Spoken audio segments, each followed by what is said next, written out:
l'Afrique était le théâtre des grandes victoires d'Evgeny Prigojine. D'ailleurs, c'est en Afrique qu'il a fait sa dernière apparition. Pour en parler, nous sommes avec Ain Zoudi, expert en géopolitique et directeur du JT diplomatique. Il est en direct de Kinshasa avec nous.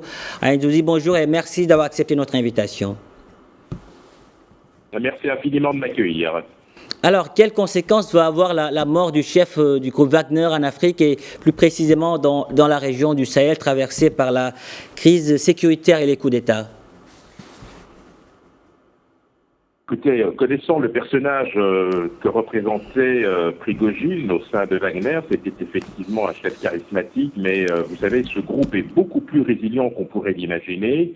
La preuve, c'est que lorsqu'il a tenté son aventure du 24 juin dernier en montant vers Moscou et par la suite, lorsqu'il a été obligé dans le rang, cela n'a pas du tout affecté le dispositif de Wagner sur le continent africain. Je vous dirais très simplement que Wagner est bien implanté sur le continent et que donc la suite, en l'absence de Prigojine, ne devrait pas inciter ce groupe à baisser les bras, que du contraire. Il y aura vraisemblablement une reconfiguration au niveau du commandement, mais certainement pas une perte en influence dans les différents pays où opère ce groupe.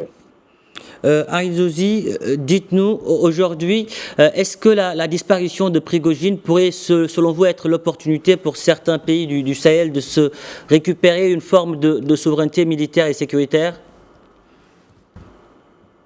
Je ne pense pas que la mort de Prigojine changera la situation interne de ces différents pays. La menace djihadiste restera toujours.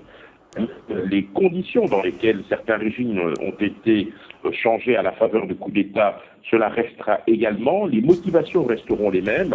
Je ne pense pas qu'il faille s'attendre à de grands bouleversements, si ce n'est peut-être à une reconfiguration au niveau, je dirais, du commandement de Wagner. Et est-ce que cela pourrait aujourd'hui rebattre les cartes du jeu géopolitique sur le continent?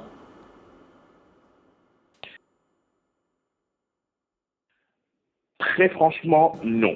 À moins de pouvoir tirer profit de cette situation, mais Wagner étant solidement implanté dans certains pays, je ne suis pas certain que cela modifiera les relations et le rapport, pour ne pas dire les différentes missions qu'ont ce groupe sur place, on le sait, protection des institutions, accompagnement pour accroître la capacité opérationnelle des différentes armées, lutte contre le djihadisme, en échange, bien évidemment, d'un accès privilégié aux ressources naturelles dans ces pays. Et Ain Zoudi, dites-nous, quel est le poids économique du groupe Wagner en Afrique?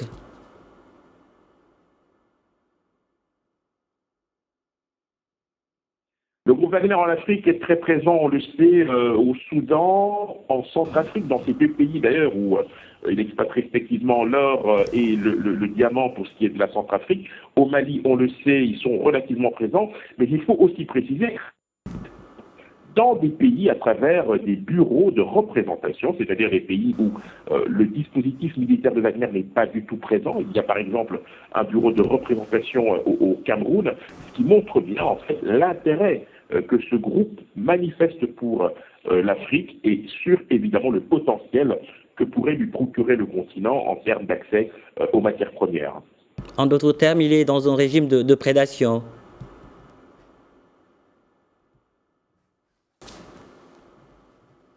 Oui, tout à fait. C'est un régime de prédation, même si les pays dans lesquels opère Wagner refusent d'utiliser ça, puisqu'il nous rappelle qu'il s'agit d'une coopération entre la Russie et ces États-là, mais l'on sait bien évidemment que Wagner est le bras armé de la Russie sur le continent africain à l'heure actuelle.